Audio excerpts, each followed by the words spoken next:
Hello बच्चों, let's read this question. Which one of the following has delta S not greater than 0? And these are the following options given to us. So सबसे पहले हम इस question का key concept देखेंगे.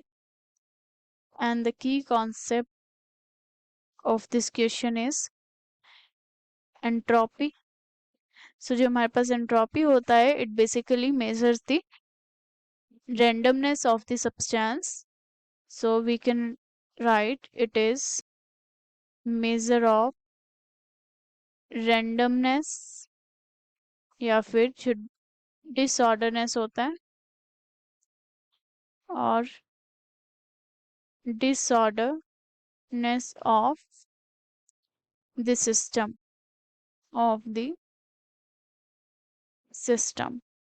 and entropy जो है that is represented by the S and delta S represent करता है change in entropy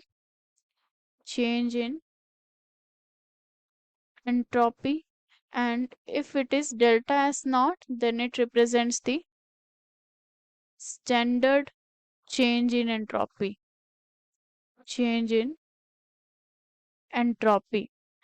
and जो हमारे पास entropy रहता है now let us discuss about the states solid state liquid state और gaseous state में हम डिस्कस करेंगे अबाउट द एंट्रोपी. जो हमारे पास सॉलिड स्टेट होता है उसमें जो पार्टिकल्स होते हैं वो बहुत कॉम्पैक्टली इस तरह से प्रेजेंट होते हैं एंड फॉर दैट जो डिग्री ऑफ रैंडमनेस होता है पार्टिकल्स का वो बहुत ही कम होता है. And the same way we can see for the liquid में जो पार्टिकल्स प्रेजेंट होते हैं that have some spaces present between them and जो पार्टिकल्स का डिग्री ऑफ रैंडमनेस होता है that is bit more than the solid.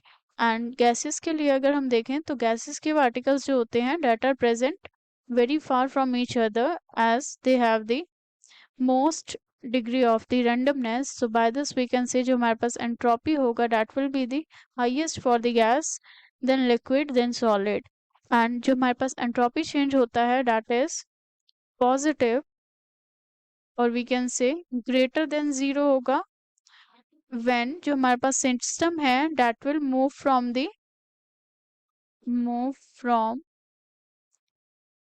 a less random state to a more random state to a more random state. So now let us see the given reaction. जो हमारे पास reactions given है for which we have to see कि जो हमारे पास standard entropy change होगा वो उसमें greater than 0 कब होगा. So it is carbon dioxide in the gaseous phase and calcium carbonate is given to us. So ये हमारे पास रिएक्शन है and in this we can see जो हमारे पास सॉलिड और गैसेस प्रोडक्ट रिएक्टेंट है वो कंबाइन होके एक सॉलिड हमारे पास प्रोडक्ट का फॉर्मेशन कर रहे हैं एंड वी नो कि जो हमारे पास सॉलिड प्रोडक्ट का फॉर्मेशन हो रहा है अगर हमारे पास एक गैसियस रिएक्टेंट भी था एंड जो हमारे पास डिग्री ऑफ रैंडमनेस होगा that will be decrease hence जो हमारे पास डेल्टा एस नॉट होगा वो भी डिक्रीज कर जाएगा.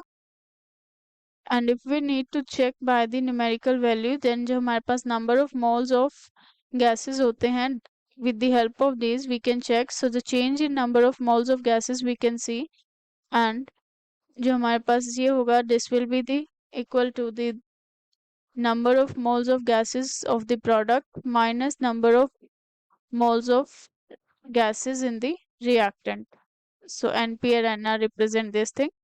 Now जो हमारे पास गैसेस हैं अगर हम प्रोडक्ट में देखें तो हमारे पास सॉलिड फॉर्म हुआ है कोई भी गैसेस प्रोडक्ट नहीं है so it will be 0 minus reactant में अगर हम देखें so it is the carbon dioxide which is the gases reactant present. So जो हमारे पास आएगा that will be the -1 which means जो हमारे पास डेल्टा एस नॉट का वैल्यू होगा that will be less than 0. -1 value आया है and we can say delta S naught that will be less than 0 for this reaction. Now let us move to the next one. In the next one we can see जो NaCl है वो aqueous phase में present है and aqueous phase से it leads to the formation of the solid phase. So जो हमारे पास aqueous phase होता है in which जो solvent है वो water mix किया होता है that is the aqueous phase. And for this जो हमारे पास एंट्रोपी होगा वी कैन सी सॉलिड में कन्वर्ट हुआ है, सो जो रैंडमनेस होगी वो डिक्रीज हो जाएगी, सो डेल्टा एस नॉट भी डिक्रीज हो जाएगा, it will be decreased. And अगर हम डेल्टा एन जी निकालेंगे यहाँ से N P minus N R, we have already discussed about the same.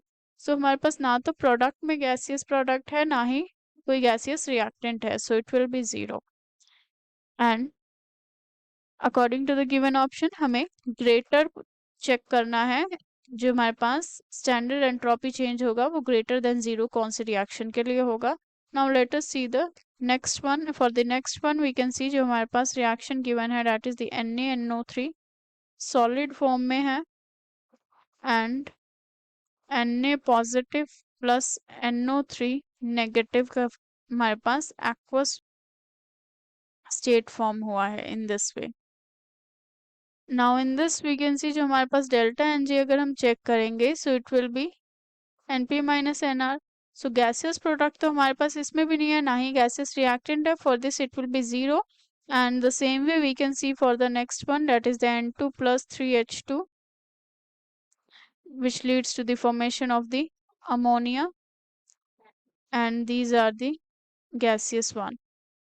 So for this अगर हम चेंज निकालेंगे then it will be product में वी कैन सी दो अमोनिया है, so it will be 2 minus ये हमारे पास है हाइड्रोजन माइनस, एंड रिएक्टेंट में अगर हम देखेंगे देन 1 plus 3, ये हमारे पास 1 है and this is 3 in number, so it will be 2 minus 4, सो ये -2 आ गया, सो ये तो हमारे पास लेस देन 0 है.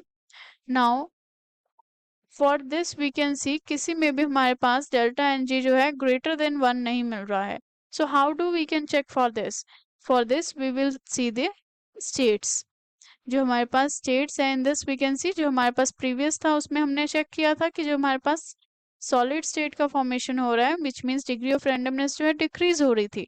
नाउ इन दिस जो हमारे पास है NaNO3 वाला reaction in this we can see solid से हमें एक्वस फेज मिल रहा है, विच मीन्स जो डिग्री ऑफ रैंडमनेस है वो इंक्रीज हो रही है.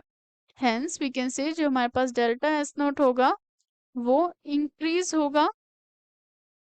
एंड इन दिस जो हमारे पास लास्ट वन है for this we can see जो हमारे पास गैसियस से प्रोडक्ट बन रहा है एंड गैसियस से रिएक्टेंट थे, बट जो हमारे पास डिग्री ऑफ रैंडमनेस है वो डिक्रीज हो रही है. हियर वी कैन सी पहले हमारे पास 4 नंबर ऑफ मोल्स थे and now it is 2 in number.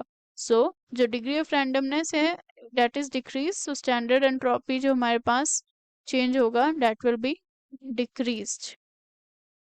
So this is the only case, ये वाला जो हमारे पास रिएक्शन है this is the only case जिसके अंदर जो एंट्रोपी चेंज होगा और स्टैंडर्ड एंट्रोपी चेंज होगा वो इंक्रीज होगा. hence we can say delta S naught will be greater than 0. So by this we can say जो हमारा आंसर होगा that will be option C. NaNO3 solid phase में leads to the formation of Na positive aqueous plus NO3 negative aqueous. So let us mark the option C as the final answer of this question. Hope you understood it well. Best of luck.